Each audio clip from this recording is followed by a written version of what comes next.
Hello. Welcome back, friends, family, fans, to Speak About It, Hot Goss, episode 4, Dating Apps and Communication.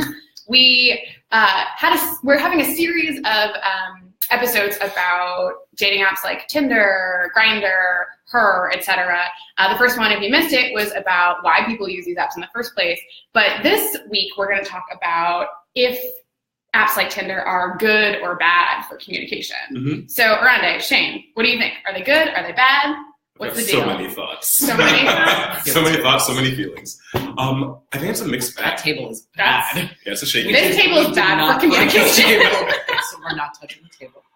But yeah, I think it's a mixed bag. I think that it can be a little good and a little bad. It's nice that you don't have that, I guess like that same pressure that comes with like face-to-face interaction. It might be like a little bit less nerve-wracking to have conversations that way.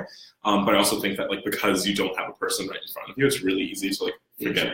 Yeah, right? To like just be like, oh, it's just a machine and walk away from it. So I'm always a proponent when we talk about dating apps that they help expand your circle, especially, we're in Portland, Maine. It's a relatively small community. It's great to be able to meet people in a small town that are not in your circle. So I think dating apps could be great for helping that. I'm also a huge fan, I think, when you're at a bar, if you meet someone, or you're at a restaurant or a public space, and you meet someone, you're kind of excited and you're not really sure, and you're doing the like, are they into me? Am I into them? What's happening? Am I in the friend zone already? Are they taken? Yeah. And so when you meet someone on a dating app, you already have this sort of leg up into the conversation. That's true. That lets you know. I mean, like, even if someone is just swiping right on Tinder for, like, swiping right on everybody, even getting that match sort of establishes that you're already like at the next level, I guess. Yeah, like someone for our last episode was like, I use dating apps because like it eliminates that like awkwardness, like is this or isn't it? Because like even if I go on a Tinder date, I know it's a Tinder date, right? Yeah. Yeah, I guess the only caveat there is like if someone is using it like just like as a confidence boost to like see who's out there and who thinks they're hot, then it's like less helpful. But I feel like that person's not going to message you back though. True. Yeah. Like if you're just using it for confidence, you're not going to send the first message, right? Yeah. And like you might not respond to someone, so it's sort of like so like takes them out of the pool at all. Yeah, I mean, I feel like that's sort of a different conversation. Mm-hmm. Do you feel like it's easier to be a jerk because like the person's not right in front of you? Oh, totally. Yeah. Yeah, and I'd say so. It's so impersonal. Like even though you're seeing a photo of someone, like it's different from texting because you like presumably haven't met this person in real life. Yeah. So they're just like a tiny internet photo box. Right. And it's hard to like be emotionally invested in so many new people. If you get like 4 or 5 matches a day or whatever, 2 matches, 1 match a week, that's still a lot of new people and a lot of new space that you're trying to make capacity for. That's a lot. Yeah. Do you feel like it makes people like split their energy a lot more than just like dating people you meet or know through friends? Well, I would say so, because I think that if you're making time to like be with, like, so you said through friends, right? So if I'm already out hanging out with my friends doing something, like we're already there in the moment, like doing the activity for the night. Whereas like and because of that, if I'm meeting a person, I'm probably focusing my energy on that person for the night. Whereas with an app, like I could be doing a million other things, right? I could be like on the bus on my way to work, and I could be in between sending emails. I could be like sitting and pooping. I could be doing anything. And then like we said, you can just like swipe right on a bunch of people. So all of a sudden I have 8 new matches.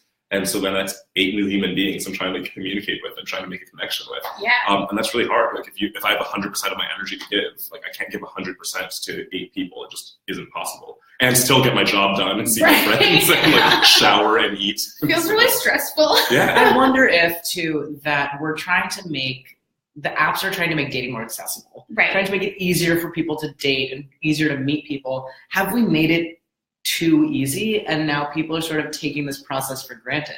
Yeah. Like, do we need to work to go on a date? Right. Like, do we need to up the stakes like, a little bit? Is it important that you like sort of go out on a limb and you're like, hey, I think you're cute. Can I put my face on your face?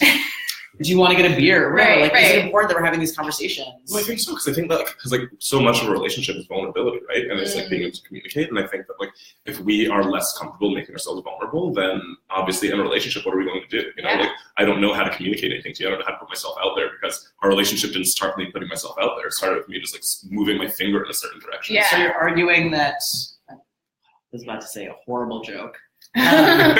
So you're saying that the vulnerability that dating apps eliminates is not great for us in the long-term dating game? Yeah.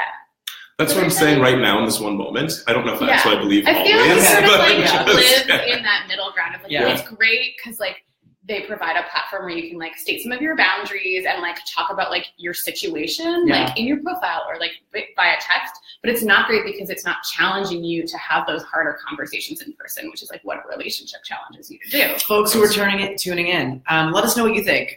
Dating apps, how does that affect our vulnerability? Do you think that we've made it too easy for ourselves and we're now kind of shooting ourselves in the foot? Yeah, do you have any experiences or stories that you want to share? Let us know. Hit us up in the comments. We'll try to address it while we're going live. Yeah. In relation to that conversation, do you feel like dating apps have fueled a lot of the things that like the media talks about in terms of modern dating, like ghosting and breadcrumbing and these terms that we use for like communication breakdowns? That's a great question. I think as we're talking about it more, there are so many different titles for ghosting and breadcrumbing. We're talking about gaslighting, and I was like, I don't know what that means. Like, there's so many terms now for the process of essentially leading someone on and then leaving them in the dust. And I think that is partially the way that we're interacting with technology, that like you can still do this when you're texting with someone or whatever. It's much easier because we're using technology, we're using devices, we're not face-to-face as much.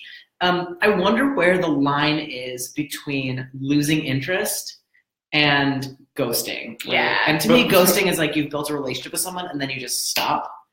And so where's the line between? Right. I sort of like, at least for me personally, I have a like rule that like I had to set with myself because like I was a bad ghoster. I'll admit it. Was a bad ghost.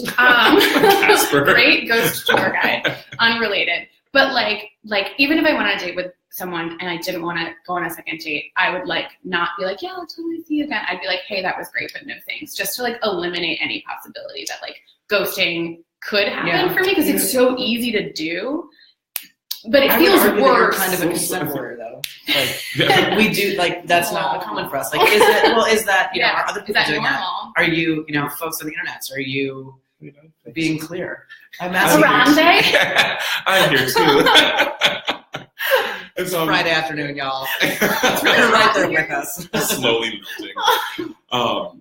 Yes, I think that it's hard because I think that these things are becoming more common, like ghosting, breadcrumbing, all that.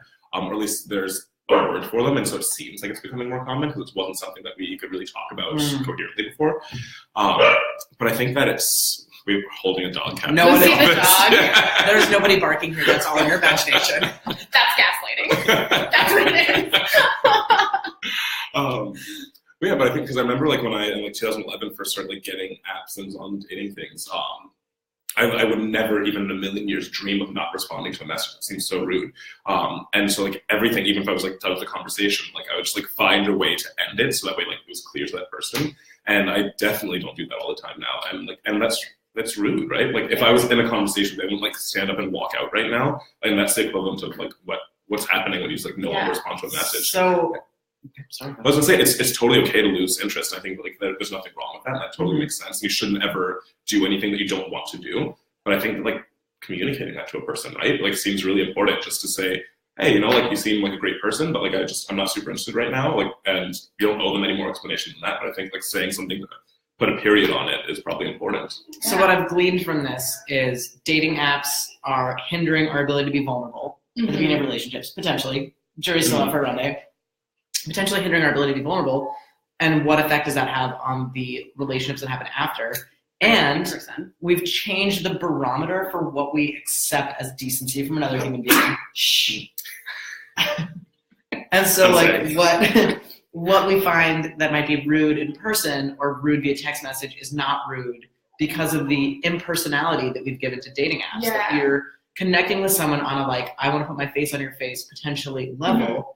But you've never met, and we're changing the scale for what we deem acceptable behavior because they're a stranger, even though they're a stranger that you're meeting, presumably under the premise of like a dating app. Right.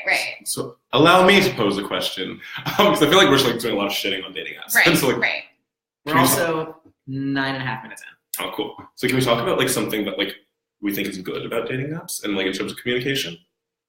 I think that they do present an opportunity. Like I think that, and I'm like a big proponent for like reframing how we use them. I think I agree with Shane, like they're so great. So does Lucy the dog. She agrees too. She loves dating apps. She's on Barker. a dating app for lady dogs. Bark her.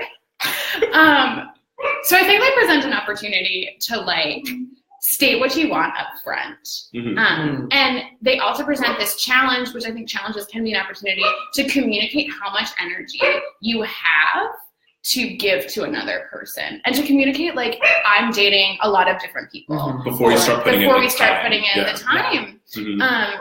And I think that like that is a really important opportunity if we can find ways to still maintain vulnerability in person. Well, I know that like there are a lot of like open or non-monogamous couples who use dating apps to try to bring in a third, and people are super upfront about that. Right, and I love that. Where it's like if a couple messages me and that's like not what I'm into right now, I like don't need to be rude about it. I can just be like thanks, but no thanks. Or I can be like cool, let's try this. Yeah. Yeah. What about you? What do you think? No, I agree. I think that like that it gives a great opportunity to be upfront about what it is that you're looking for and desiring before you start like taking time out of your day, right, and start incorporating someone into your life. And I think that is really a big plus. And I also think that one of the things we talked about in our programs is that it's a good way to be to talk. Dog is losing her mind. She really likes this app. It's a good way to maybe even talk about like things that you're into in other regards, right? Like sexually, like once you're like to be intimate with someone. I think that's a really powerful opportunity, right? Like, it might be hard to have that conversation right there in the moment with someone, or you might be looking for one specific type of interaction, and so it's great to be able to get that out of the way, right? Early on. I also, I think if we're on these dating apps and we're choosing to use them, it's a good gut check moment for us. We're going to wrap this up soon. It's a good gut check moment for us to figure out, like, what do you want out of this? Are you in it for a friend or a hookup or a partnership? Yeah. And how do you reconcile that and then be able to communicate that to the person that you're tendering with? Hi, puppy. So in conclusion, we're so interested in hearing from people about how they have developed relationships and communicated through dating apps, and whether they think it's a good thing, whether they think it's a bad thing. Have you experienced ghosting or breadcrumbing? We're going to be posting a follow-up blog post about this, but if you want to throw some comments up on this video or Facebook message us about your thoughts, we'd love to hear from you. We're going to be following this episode up with the last in our series about dating apps. We're going to be focusing on using dating apps, redefining your relationship with dating apps, and trying to find a healthy way to have a relationship with the app so that you can find good relationships. Hey. So tune in next month for that. Corin, we love you guys too. Aww. Hi, Corin. We'll see you next time. Thanks, Bye. Thanks. You had it on the button. You did that last time. Every single time.